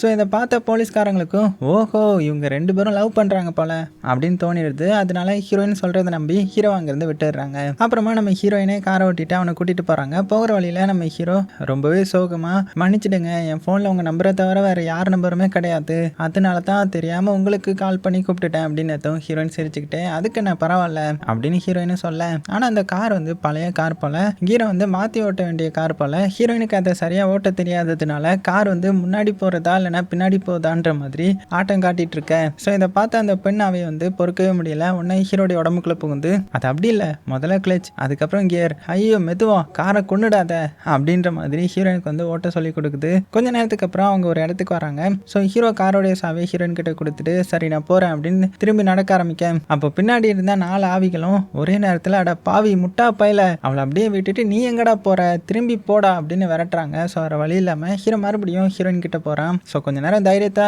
வர வச்சுக்கிட்டு உங்களுக்கு பசி இருக்கா, வயிறு பசிக்குதா, நம்ம 2 பேரும் ஏதாவது சாப்பிட போகலாமா அப்படின்னதும் இவ்வளோ சிரிச்சுக்கிட்டு இன்னைக்கு வந்து ரொம்ப நேரம் ஆயிடுச்சு, இன்னொரு நாள் போகலாம் சரியா அப்படின்னு சொல்கிறாங்க. சரி நல்ல வேலை இப்படியாவது சொன்னாலே அப்படின்னு ஒரு சின்ன சந்தோஷத்தோட அங்கேருந்து கிளம்பலான்னு பார்க்குறேன். அப்போ தான் இன்னொரு விஷயம் ஞாபகம் வருது. போலீஸ் ஸ்டேஷனில் ஹீரோயின் அவனை கட்டி பிடிக்கும் போது கொஞ்ச நேரம் அவளுடைய காதை அவனுடைய நெஞ்சு மேலே வச்சிருந்தான். அதனால நம்ம ஹீரோ ஒரு விஷயம் கேட்கலாமா, அதாவது அந்த போலீஸ் ஸ்டேஷனில் என்னுடைய நெஞ்சில ஏன் உன்னுடைய காதை வச்சிங்க அப்படின்னு கேட்கும்போது ஹீரோயின் கொஞ்சம் சிரிச்சுக்கிட்டே நானும் என்னுடைய தம்பியும் சின்ன வயசுலேருந்து இப்படி தான் பண்ணுவோம், அதாவது யாரோடைய இதய துடிப்பை கேட்டாலுமே நம்ம இந்த உலகத்தில் கொண்டு வந்து நம்ம அம்மாவுடைய இதய துடிப்பை கேட்குற மாதிரி இருக்கும் அப்படின்னு சொல்கிறாங்க. ஸோ அதை சொல்லிட்டு இந்த தடவை ஹீரோவையே தன்னுடைய நெஞ்சு பக்கத்தில் வர சொல்லி அவளுடைய இதய துடிப்பை கேட்க வைக்கிறாங்க. ஸோ ஹீரோ அமைதியாக அந்த சத்தத்தை கேட்குறான். அப்படியே அந்த ஹார்ட் பீட் சத்தம் கேட்டதுமே அவளை தான் எதுவுமே பேசலை. ஆனால் அந்த சின்ன விஷயம் என்னுடைய மனசுக்குள்ளே ரொம்பவே ஆழமாக பதிஞ்சிடுது. ஸோ இது வரைக்கும் என்னுடைய வாழ்க்கையில் யாருமே இல்லை, நான் வந்து தனிமையான ஆள் அப்படின்னு நினச்சிட்டு இருந்தவன் அன்னைக்கு வீட்டுக்கு திரும்பி போகும்போது முதல் தடவையாக அவனுடைய முகத்தில் உண்மையான சந்தோஷத்தை பார்க்குறான். இதை பார்த்த 4 ஆவிகளும் சும்மா இருப்பாங்களா என்ன, அவங்க 4 பேரும் ஹீரோடைய நெஞ்சில் காதை வச்சு ஓ கதை அப்படி போகுதோ, இங்கே இதே வந்து ரொம்ப வேகமாக துடிக்குது அப்படின்னு கிண்டல் பண்ண ஆரம்பிக்கிறாங்க. ஸோ ஹீரோ வெக்கத்தில் அட போங்கடா அதான் செத்து போயிட்டீங்களா அப்புறம் என்ன அப்படின்னு அவங்கள தள்ளிட்டு போகிறான். இப்போ அடுத்த நாள் ஆகுது. ஹீரோ வந்து அந்த பொண்ணு ஆவிக்கிட்ட சரி இப்போ உன்னுடைய கடைசி ஆசை என்ன அப்படின்னு கேட்கும்போது அவள் உடனே ரொம்பவே சந்தோஷமா எனக்கு சொந்தமாக ஒரு பேக்கரி திறக்கணும்னு ரொம்ப நாள் ஆசை, நான் செய்கிற கேக் எல்லாருமே சாப்பிட்டுட்டு சந்தோஷப்படணும்னு நினச்சேன் அப்படின்னதும் அதனால ஹீரோவா அவன் கூட சேர்ந்து கேக் செய்ய ஆரம்பிக்கிறான். மாவு அதுக்கப்புறம் இந்த க்ரீம் கேக் அப்படின்னு 2 பேரும் சேர்ந்து சந்தோஷமாக வேலை பார்த்துட்டு இருக்கும்போது அந்த ஆவி வந்து திடீர்னு அம்மா உன்னுடைய பிறந்த நாள் எப்போ அப்படின்னு கேட்கும்போது அதை கேட்டதுமே ஹீரோ வந்து கொஞ்சம் அமைதியாகிட்டான். எனக்கு தெரியாது அப்படின்னதும் இவன் அதிர்ச்சியா என்ன உன்னுடைய பர்த்டேவே உனக்கு தெரியாதா, அப்போ நீ இது வரைக்கும் பிறந்த நாளே கொண்டாடினது கிடையாதா அப்படின்னு கேட்டதும் ஹீரோ மெல்ல தலையாசிச்சு இல்லை அப்படின்னதும் ஸோ ஒரு செகண்ட் அவனை அமைதியாக பார்த்த ஆவி வந்து அடுத்த நொடியே கையில் இருந்த கேக்கை அவனுடைய மூஞ்சிலேயே பூசிட்டாங்க. இவனும் அடி பாவி அப்படின்னு அவளை பார்க்க அவன் சிரிச்சுக்கிட்டே அப்படின்னா இன்னைக்கு தான் அவனுடைய பிறந்த நாள் அவ்வளோதான் அப்படின்னு சொல்ல ஸோ ஹீரோ உடனே க்ரீம் எடுத்து அவளுடைய முகத்தில் பூசுறான். கொஞ்ச நேரத்தில் அந்த 4 ஆவிகளும் சேர்ந்து ஹீரோவுக்காக ஒரு கேக் வந்து கொண்டு வராங்க. ஸோ ஹீரோ ஃபர்ஸ்ட் டைமாக மெழுகுவர்த்தி ஏற்றி பாட்டு பாடி அவனுடைய வாழ்க்கையில் முதல் முறையாக அவனுக்கு பிறந்த நாள் வந்து கொண்டாடுறாங்க. ஸோ ஹீரோ சிரிச்சுட்டே இருக்கிறான். ஆனால் அந்த சிரிப்புக்கு பின்னாடி ஒரு சின்ன கேள்வி மட்டும் அவனுடைய மனசுக்குள்ள ஓடும், இவ்வளோ சந்தோஷம் உண்மைக்குமே எனக்கு தகுதியானது தானா அப்படின்னு நினச்சிட்டு கொஞ்ச நேரம் கழிச்சு அந்த ஆவிகளை பார்த்து சரி உங்கள் ஆசைகளும் கிட்டத்தட்ட நிறைவேடுச்சு, அப்போ நீங்கள் எப்போ போகிறீங்க அப்படின்னு கேட்டதும் அதுக்கு அந்த பெண் ஆவி வந்து சிரிச்சுக்கிட்டே அவ்வளோ சீக்கிரமாக எங்களை துரத்துறியா, இன்னும் உனக்கு பிரியாணி பண்ணணும், கறி பண்ணணும், ஸ்வீட் கொடுக்கணும், முக்கியமாக உன்னுடைய தேவதையை சாப்பிட கூப்பிடணும், அதான் ஹீரோயினை அப்படின்னு சொல்லி கிண்டல் பண்ணுறாங்க. அதனால ஹீரோயினை சாப்பிட கூப்பிடலான்ற மாதிரி ஹாஸ்பிட்டலுக்கு போகிறான். ஆனால் அங்கே போனதும் ஹீரோயின் அவளுடைய அந்த ஹையர் ஆஃபீஸர் இருப்பாங்கல்ல அவங்க வந்து பயங்கரமாக திட்டிட்டு இருக்கிறாரு. அது போக அந்த ஹாஸ்பிட்டலோடைய பெரிய பெரிய சோத்துல வந்து என்னுடைய பணத்தை திருப்பி கொடு அப்படின்னு யாரோ எழுதி வச்சிருக்காங்க. ஸோ அதை செய்தது நம்ம ஹீரோயினுடைய தம்பிக்காரன் தான் போல, அதாவது ஹீரோயினுடைய தம்பிக்காரன் கடன் வாங்கியிருந்திருப்பான் இல்லையா, அந்த ஆளுங்க தான் வந்து இந்த மாதிரி எழுதி வச்சிருக்காங்க. தம்பியோடைய பிரச்சனை இப்போ ஹீரோயினுடைய வேலை பார்க்குற இடம் வரைக்கும் வந்துடுச்சு. ஸோ எல்லாருமே போனதுக்கப்புறம் ஹீரோயின் தனியாக அந்த சவரை வந்து சுத்தம் பண்ணிட்டு இருக்காங்க. இதை பார்த்து ஹீரோ அமைதியாக அவ கூட சேர்ந்து சுத்தம் பண்ணுறான். ஸோ ஹீரோயின் வந்து நீங்கள் போங்க இது என்னுடைய பிரச்சனை எல்லாம் எனக்கு தேவைதான் அப்படின்ற மாதிரி சொல்ல, ஆனால் நம்ம ஹீரோ போகவே இல்லை. அந்த நேரத்தில் அந்த தம்பிக்காரனும் அந்த இடத்துக்கு வரான். அவனும் சேர்ந்து அந்த சவரை வந்து க்ளீன் பண்ண ஆரம்பிக்க ஹீரோயின் அவனை பார்த்து பார்த்ததுமே செம்ம டென்ஷன் ஆகிட்டான். இருந்தாலும் தம்பிக்காரன் அவளை சமாதானப்படுத்துறதுக்காக இன்னும் கொஞ்ச நாளில் நான் போட்டிருந்த அந்த பணம் நல்ல லாபம் தரும், அப்படி லாபம் கிடைச்சிடுச்சுன்னா எல்லா கடனையும் அடித்து எல்லாத்தையுமே சரி பண்ணிடுவேன் அப்படின்னு சொல்ல அதை கேட்டதுமே ஹீரோயினுக்கு வந்து இன்னுமே கோவம் வந்துடுது. நீ அப்பா மாதிரியே இருக்கடா, உழைச்சி சம்பாதிக்கணும்னு நினைக்கவே மாட்டேன், எப்போ பார்த்தாலும் ஏதாவது குறுக்கு வழியில் பெரிய பெரிய பணம் சம்பாதிக்கணும்னு மட்டும் நினைக்கிறேன், அதனால நமக்கு தான் ஆபத்து அப்படின்னு சொல்ல ஸோ அந்த தம்பிக்கு என்ன சொல்கிறதுனே தெரியல. ஒழுங்கு அங்கேருந்து போயிடு அப்படின்ற மாதிரி கோவத்தில் சொல்லிட்டாங்க. உடனே நம்ம ஹீரோ வந்து கொஞ்சம் பொறுங்க, அவன் உங்கள் தம்பி தானே அப்படின்னு சமாதானப்படுத்த ட்ரை பண்ணுறான். ஆனால் ஏற்கனவே நிறைய விஷயங்களை உள்ளுக்குள்ளே அடக்கி வச்சிருந்தா நம்ம ஹீரோயின் இந்த நேரம் அப்படியே மொத்தமாக உடஞ்சி போயிட்டாங்க. தம்பியா, அவன் தம்பியா எனக்கு, அவனால் என்னுடைய வாழ்க்கையே போச்சு, அவனுக்காக நான் படிப்பை முடிக்கவே முடியல, எனக்குன்னு ஒரு வீடு கிடையாது, இப்போ எனக்குன்னு இருந்த ஒரே நம்பிக்கையான இந்த வேலையும் போக போகுது அப்படின்னு ரொம்பவே அழுதுகிட்டே சொல்கிறாங்க. அதுக்கப்புறம் ஹீரோவை பார்த்து அவளுக்கு தெரியாமல் அவன் மனசை குத்துற மாதிரி ஒரு வார்த்தையை சொல்லிட்டாங்க. உனக்கு குடும்பமே இல்லை, அதனால குடும்பத்தில் வர்ற கஷ்டம் உனக்கு எங்கே தெரியும், இன்னும் உண்மையை சொல்ல போனால் இப்படிப்பட்ட குடும்பம் இருக்கிறது இல்லாமலே இருந்திருக்கலாம் உன்னே மாதிரி அப்படின்னு சொல்லிட்டு அங்கேருந்து போயிட்டாங்க. ஸோ இதனால நம்ம ஹீரோ அங்கேயே நின்றுட்டான். ஏன்னா அவனுடைய வாழ்க்கையில் ஆசைப்பட்டது ஒன்னே ஒன்று தான், குடும்பம். ஆனால் இப்போ அவனுக்கு பிடிச்ச அந்த பொண்ணு குடும்பம் இல்லாமல் இருக்கிறதே நல்லதுன்ற மாதிரி சொல்லிட்டான் இல்லையா. ஸோ அதனால நம்ம ஹீரோ நொந்து போயிட்டான். அப்படியே கட் பண்ணால் நைட் ஆகுது. ஹீரோயினுடைய தம்பிக்காரன் ஹாஸ்பிட்டலுக்கு வெளியிலேயே அவளுக்காக வெயிட் பண்ணிட்டு இருக்கிறான். இங்கே ஹீரோ காமிச்சா வீட்டுக்கு போய் ஒரு ரூம்குள்ளே அவனே பூட்டிக்கிட்டு உட்காந்துருக்கிறான். வெளியில் அந்த 4 ஆவிகளும் வழக்கம் போல் கதவுல காதை வச்சுட்டு உள்ள நம்ம ஹீரோ என்ன பண்ணுறான்ற மாதிரி அமைதியாக கேட்டுட்டு இருக்காங்க. அந்த நேரம் தம்பி வந்து ஹீரோயினுக்கு ஒரு மெசேஜ் அனுப்பி விட்றான். நாளையிலேருந்து நான் ஒரு நல்ல வேலையை தேடிக்கிறேன், இனிமேல் என்னால் உனக்கு எந்த ஒரு பிரச்சனையும் வராமல் பார்த்துக்கிறேன் அப்படின்னு மெசேஜ் அனுப்பிட. ஆனால் அந்த மெசேஜ் அனுப்பின கொஞ்ச நேரத்திலேயே அவன் கடன் வாங்கின ஆளுங்க வந்து அந்த இடத்துக்கு வந்துட்டாங்க. வந்து இந்த தம்பிக்காரனை பயங்கரமாக போட்டு அடிய ஆரம்பிச்சிட்டாங்க, காசை கொடுன்னு சொல்லிட்டு. ஸோ அந்த தம்பிக்காரனுக்கு முடியலை. ஒரு கட்டத்தில் என்ன ஆயிடுதுன்னா ஹீரோயினுடைய தம்பியை அடிச்சே கொலை பண்ணிட்டாங்க. இங்கே வீட்டுக்குள்ளே சோகமாக உட்காந்துருந்தா நம்ம ஹீரோ பார்த்து 4 ஆவிகளும் அமைதியாக நிற்கிறாங்க. அப்போ தான் ஹீரோடைய பார்வை திடீர்னு ஒரு கதவு பக்கம் போகுது. அங்கே வந்து இன்னொரு ஆவி நின்றுட்டு இருக்குது. ஸோ அந்த முகத்தை நம்ம ஹீரோ ஏற்கனவே பார்த்துருக்கிறான் போல. அது ஹீரோயினுடைய தம்பிக்காரனுடைய ஆவி. ஸோ அந்த ஆவியை பார்த்ததுமே நம்ம ஹீரோ அப்படியே உறைஞ்சி போய்ட்றான், என்னாச்சுன்ற மாதிரி. அப்போ தான் தெரிய வருது இந்த தம்பிக்காரன் வந்து இறந்து போயிட்டான் போல. அடுத்த சீனில் நம்ம ஹீரோயின் தம்பிக்காரனுக்கு வந்து இறுதி சடங்கு பண்ணிட்டு இருக்காங்க. வந்தவங்க எல்லாருமே கிளம்பி போனதுக்கப்புறம் அவன் மட்டும் தனியாக உட்காந்துருக்கிறான். முகத்தில் அழக்கூட சக்தி இல்லாத அளவுக்கு உடஞ்சி போயிருக்காங்க. அப்போ நம்ம ஹீரோ மெதுவாக அவகிட்ட வரான். உங்கள் தம்பி உங்களுக்காக ஒரு விஷயம் சொல்லிட்டு போனான் அப்படின்னதும் ஹீரோயின் அவனை அப்படியே பார்த்து சோகமாக பார்க்குறாங்க. ஸோ ஹீரோ மெதுவாக அவன் நீ அவனுடைய வாழ்க்கையில் இருந்ததுக்கு தேங்க்யூன்ற மாதிரி சொன்னான் அப்படின்னு சொல்ல ஹீரோயினுடைய கண்கள்லாம் கலங்குது. ஆனால் அந்த நேரத்தில் அவளுக்கு எதையும் கேட்குற அந்த மனசு இல்லை. தயவு செஞ்சு என்னை கொஞ்சம் நேரம் தனியாக விடுங்க அப்படின்னு சொல்லிட நம்ம ஹீரோவும் சரின்னு சொல்லிட்டு கிளம்பிடுறான். அப்படியே நாட்களும் போகுது. கொஞ்ச நாளுக்கு அப்புறம் நம்ம ஹீரோ எப்போ பார்த்தாலும் இந்த அழுதுகிட்டே இருக்கிற அந்த பொண்ணாவியை பார்த்து வா இன்னைக்கு நம்ம நல்லா சாப்பாடு பண்ணலாம் அப்படின்னு கூட்டிட்டு போகிறான். ஸோ 2 பேரும் சந்தைக்கு போயிட்டு மீன் அதுக்கப்புறம் அதுக்கு தேவையான பொருட்கள் எல்லாம் வாங்கிட்டு வீட்டுக்கு வராங்க. ஸோ அந்த பெண்ணாவி சொல்லிக் கொடுக்க நம்ம ஹீரோ சமைக்க கொஞ்ச நேரத்தில் மேட்சை ஃபுல்லாக நல்ல சாப்பாடு வந்து ரெடி ஆகிடுது. ஸோ அதை பார்த்த 4 ஆவிகளும் குழந்தைங்க மாதிரி சாப்பிட்றாங்க. அந்த டைமில் பார்த்து டோர் பெல் அடிக்குது. ஸோ ஹீரோ திறக்கிறா. யாருன்னு பார்த்தா நம்ம ஹீரோயின் நின்றுட்டு இருப்பாங்க. நேராக ஹீரோவை பார்த்து அன்னைக்கு என் தம்பி உங்ககிட்ட எனக்காக ஏதோ சொன்னான்னு சொன்னீங்கல்ல, அவன் என்ன சொன்னான் அப்படின்னு கேட்கும்போது ஸோ ஹீரோ அவளை பார்த்து முதல்ல உள்ளவா நாங்கள் சாப்பிட்டுட்டு இருக்கோம் அப்படின்னு கூப்பிட்டதும் அப்புறமா உள்ளே கூப்பிட்டு போய் அவளுக்கும் சாப்பாடு பரிமாற்றான். சாப்பாடை ஒரு வாய் சாப்பிட்டதுமே ஹீரோயினுக்கு வந்து ரொம்பவே பிடிச்சிருது. ஸோ அதை ஹீரோ தான் சமைச்சான்னு நினச்சி நீங்கள் இவ்வளோ நல்லா சமைப்பீங்களா அப்படின்னு பாராட்ட ஹீரோ ஒரு சின்ன சிரிப்போட அப்படியே அந்த பொண்ணாவியை பார்க்குறான். ஆனால் ஹீரோயினுடைய கண்ணுக்கு அவன் தெரிய மாட்டான் இல்லையா. கொஞ்ச நேரத்துக்கு அப்புறம் மறுபடியும் நம்ம ஹீரோயின் அதே கேள்வியை கேட்குறாங்க. இப்போ சொல்லுங்க என் தம்பியை நீங்கள் எப்போ பார்த்தீங்க, எப்படி பார்த்தீங்க, அவன் என்ன சொன்னான் அப்படின்னு கேட்கும்போது ஆனால் நம்ம ஹீரோ அமைதியாகிட்டான். இனிமேல் மறைக்க முடியாது அப்படின்னு முடிவு பண்ணி நான் சொல்கிறத நீங்கள் நம்புவீங்களான்றது எனக்கு தெரியல அப்படின்னு சொல்ல ஆரம்பிக்கிறான். ஸோ ஹீரோயின் அவனை பார்க்குறாங்க. ஹீரோ மெதுவா என்னால் செத்தவங்களை பார்க்க முடியும் அப்படின்னதும் ஹீரோயினுக்கு வந்து ஒன்றுமே புரியல, எந்த ஒரு பதிலும் சொல்லாமல் இருக்காங்க. ஆனால் ஹீரோ தொடர்ந்து என்ன சொல்கிறான்னா உங்கள் தம்பி உங்ககிட்ட மன்னிப்பு கேட்கணும்னு நினச்சான், அவன் செஞ்ச எல்லா தப்புக்கும் உங்களை தனியாக விட்டுட்டு போனதுக்கும். அது போக கூடவே என்ன சொன்னான்னா நான் அப்பா மாதிரி ஆகணும்னு நினைக்கல, நம்ம 2 பேரோடைய வாழ்க்கையும் நல்லா இருக்கணும்னு நினச்சேன், என்னால் உனக்கு வந்த எல்லா கஷ்டத்துக்கும் என்னை மன்னிச்சிடு, என் வாழ்க்கையில் எனக்கு கிடைச்ச ரொம்ப நல்ல விஷயம் என்ன தெரியுமா, அது நீ மட்டும்தான் அப்படின்னு ரொம்பவே எமோஷனலாக சொல்லியிருந்திருப்பான். அதை இப்போ நம்ம ஹீரோ சொல்ல இவளுடைய கண்ணில் இருந்து கண்ணீர் வர ஆரம்பிக்குது. கொஞ்ச நேரம் கழிச்சு அவன் மெதுவாக ஒரு கேள்வி கேட்குறாங்க.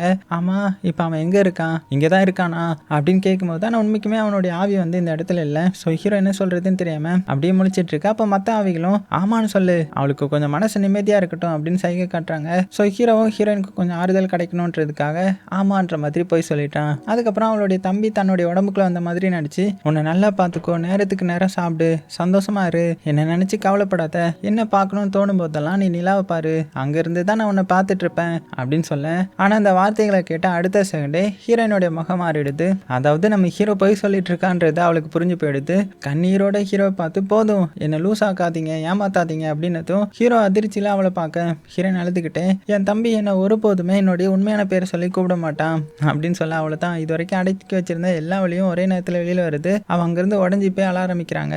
அதுவும் இப்போ ஹீரோ மேலேயும் கோவப்படுறாங்க. என் தம்பி இல்லாத இந்த நேரத்தில் கூட நீங்கள் என்னை ஏமாத்துற, நம்ம கூடவே இருந்த ஒருத்தரை இழக்கிற வழி என்னன்னு உங்களுக்கு எப்படி தெரியும்? அப்படி தெரிஞ்சிருந்தா இப்படி என்னுடைய உணர்ச்சியை வச்சு நீங்கள் விளையாடி இருக்க மாட்டீங்க அப்படின்னு சொல்ல. ஸோ அந்த வார்த்தையெல்லாம் எப்படி இருக்கும்னு பார்த்துக்கோங்க. நம்ம ஹீரோவுக்கு அப்படியே நேராக நெஞ்சில் அடித்த மாதிரி ஃபீல் ஆகுது. ஏன்னா உங்களுக்குன்னு ஒருத்தர் இருந்திருந்தான்ற மாதிரி நம்ம ஹீரோ சொன்னது அவனை அப்படியே உடச்சி போகுது. ஏன்னா இவ்வளோ நாள் அவன் தேடிட்டு இருந்த ஒரே விஷயம் குடும்பம் தான். தன்னை கூப்பிட ஒருத்தர், தனக்காக கவலைப்பட ஒருத்தர். ஆனால் இப்போ அவனுக்கு பிடிச்ச ஹீரோயினே அந்த இல்லாத குடும்பத்தை நினைவுபடுத்தி பேசிட்டு கோபத்தோட அங்கிருந்து கிளம்பி போய்ட்றாங்க இல்லையா. அவள் போனதுமே நம்ம ஹீரோ அப்படியே உடஞ்சி போய்ட்றான். முன்னாடி நிற்கிற அந்த 4 ஆவிகளையுமே பார்த்து உங்கள் ஆசை எல்லாமே நிறைவேறிடுச்சு இல்லையா, அப்புறம் ஏன் இப்போ என் கூடவே இருந்து என் கதையை முடிச்சோட பார்க்குறீங்க அப்படின்னு கேட்க. ஸோ யாருமே பதில் சொல்லலை. ஹீரோடைய கோபம் இன்னுமே அதிகமாகுது. நீங்கள் சொன்னதுனால தான் நான் அவகிட்ட போய் சொன்னேன். இப்போ அவள் என்னை வெறுத்துட்டு போயிட்டா.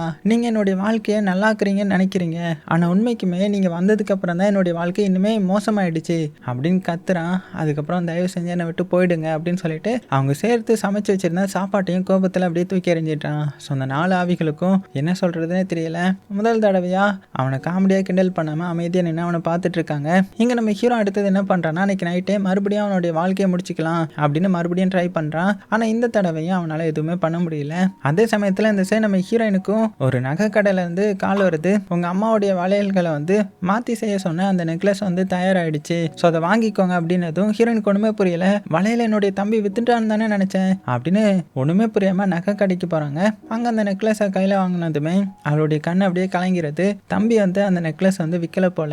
அம்மா விட்டுட்டு போனதை அழிக்காம அதை தன்னுடைய அக்காவுக்காக ஒரு அழகான நெக்லஸாக மாற்றி வச்சிருக்கிறான். அதில் பார்த்தா ஒரு சின்ன நிலா வடிவமும் இருக்கும். ஸோ அந்த நிலாவை பார்த்ததுமே நம்ம ஹீரோயினுக்கு ஹீரோ சொன்னது தான் ஞாபகம் வரும். என்ன நினச்சா நிலாவை பாருன்ற மாதிரி. அவ்வளோதான், இது வரைக்கும் ஹீரோ போய் சொன்னான் அப்படின்னு நினச்சிட்டு இருந்தா நம்ம ஹீரோயினுடைய மனசுக்குள்ள முதல் தடவையாக சந்தேகம் வருது. ஒருவேளை அவன் உண்மையாக தான் சொல்லியிருந்திருப்பானா, உண்மைக்குமே என்னுடைய தம்பியை பார்த்துருந்துருப்பானா அப்படின்னு நினச்சிக்கிறாங்க. அதே நேரம் கையில் ஒரு கேக்கோட நம்ம ஹீரோ அங்கே வரான். ஹீரோயின் அவனை பார்த்ததுமே கொஞ்ச நேரம் எதுவுமே பேசாமல் நிற்கிறாங்க. அப்புறம் மெதுவாக என்னை மன்னிச்சிடுங்க அப்படின்னு சொல்லிட்டு உங்களுக்கு உண்மைக்குமே ஆவிகள் எல்லாம் பார்க்க முடியுமா அப்படின்னு கேட்கும்போது ஹீரோ ஒரு சிரிப்போட ஆமாம் அப்படின்னு சொல்ல. ஆனால் அதுக்கப்புறம் இப்போ அவங்க யாருமே என் கூட இல்லை, எல்லாருமே போயிட்டாங்க அப்படின்னு சொல்ல. அது கேட்டால் ஹீரோயினுக்கு கொஞ்சம் கஷ்டமாக இருக்குது. அப்போ ஹீரோ அவகிட்ட ஒரு உண்மையை சொல்கிறான். நீ போனதுக்கப்புறம் எல்லாத்தையுமே முடிச்சிடலான்ற மாதிரி நான் மறுபடியும் ட்ரை பண்ணேன். அதாவது நான் சாகலான்னு நினச்சேன், ஆனால் அப்போ திடீர்னு ஒரு இதே துடிப்பு கேட்ட மாதிரி இருந்துச்சு அப்படின்னு சொல்ல. ஹீரோயின் ஒன்றுமே புரியாமல் அவனை பார்க்குறாங்க. அப்போ மறுபடியும் ஹீரோ என்ன சொல்கிறான்னா, அது உன்னுடைய இதயம் துடிக்கிற மாதிரியான சத்தம் மாதிரியே இருந்துச்சு. அந்த நொடியில் எனக்கு ஒரே ஒரு விஷயம் மட்டும்தான் தோணுச்சு. நான் இன்னொரு தடவை உன்னை பார்க்கணும், உன்கிட்ட பேசணும் அப்படின்னு தோணுனதுனால தான் நான் வேகமாக உன்னை நோக்கி ஓடி வந்துட்டேன் அப்படின்னு சொன்னதுமே ஹீரோயின் உடனே சிரிக்கிறாங்க. ஸோ 2 பேரும் அங்கேயே உட்காந்து அந்த கேக்கை சாப்பிட ஆரம்பிக்கிறாங்க. ஹீரோ ஒரு பீஸ் எடுத்து வாயில் வைக்கிறான். அடுத்த செகண்டே அவனுடைய முகமே மாறிடுது. ஏன்னா அந்த டேஸ்ட் வந்து எங்கேயோ சாப்பிட்ட மாதிரி இருக்குது. ரொம்பவே பழக்கமான டேஸ்ட் அது. அவன் கண்ணை மூடிக்கிட்டு கொஞ்ச நேரம் யோசிக்கிறான். அப்போ தான் ரொம்ப சின்ன வயசில் அவனுடைய அம்மா செஞ்சு கொடுத்த கேக் மாதிரியான டேஸ்ட் வந்து இருக்குது.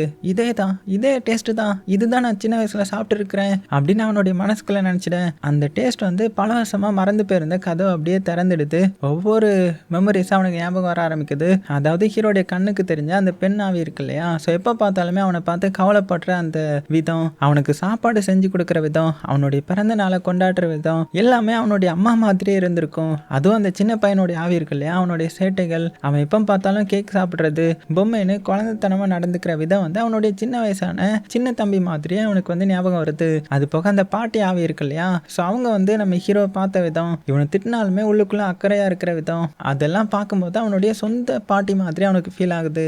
அப்புறமா அந்த சிகரெட் பிடிக்கிற ஆணாவி இருக்கு இல்லையா, அந்த ஆணாவியோடைய நட, அவனுடைய பேச்சு, அவங்கள பார்க்குற விதம் எல்லாமே நம்ம ஹீரோடைய அப்பாவை பார்க்குற மாதிரி அவனுக்கு தோணுது.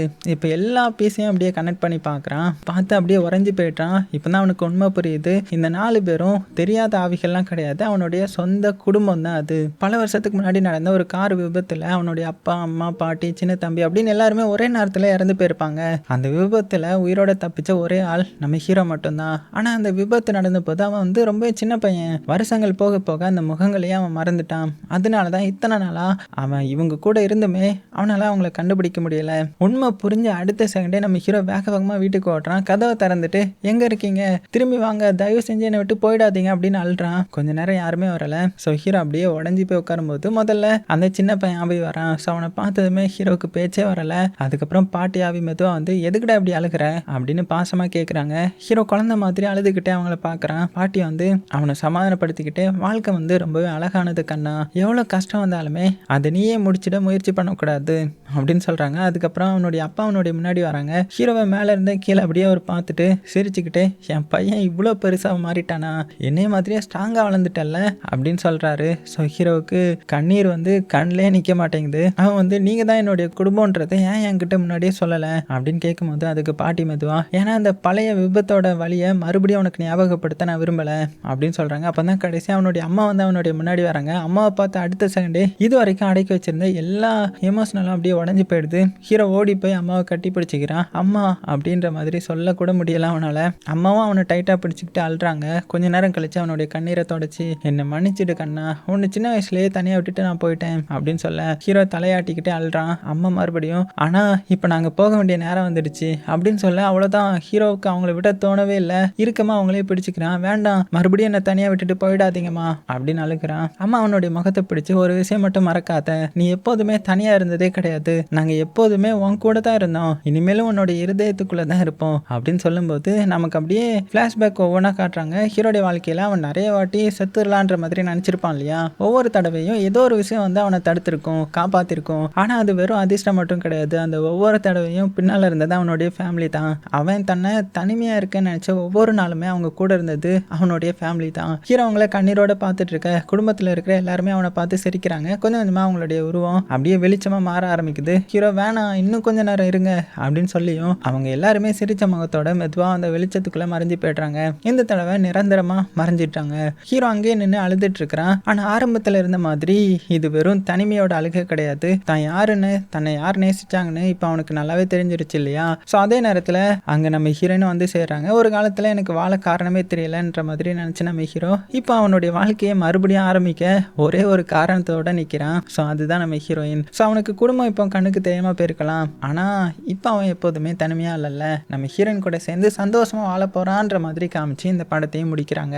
ஸோ எப்படி இருந்துச்சு? கண்டிப்பாக உங்களுக்கு பிடிச்சிருக்கும் நம்புகிறேன். பிடிச்சிருந்துச்சுன்னா லைக் பண்ண மறந்துடாதீங்க. அது போக இந்த படத்தை பார்த்தா உங்களுக்கு பழைய படம் பார்த்து ஏதாவது ஃபீல் வந்துச்சான்றதை மறக்காம கீழே கமெண்ட் பண்ணுங்கள். சேஃபாக இருங்க. உங்களுக்கு பிடிச்ச எல்லாத்தையுமே ரொம்ப ரொம்ப சேஃபாக பார்த்துக்கோங்க.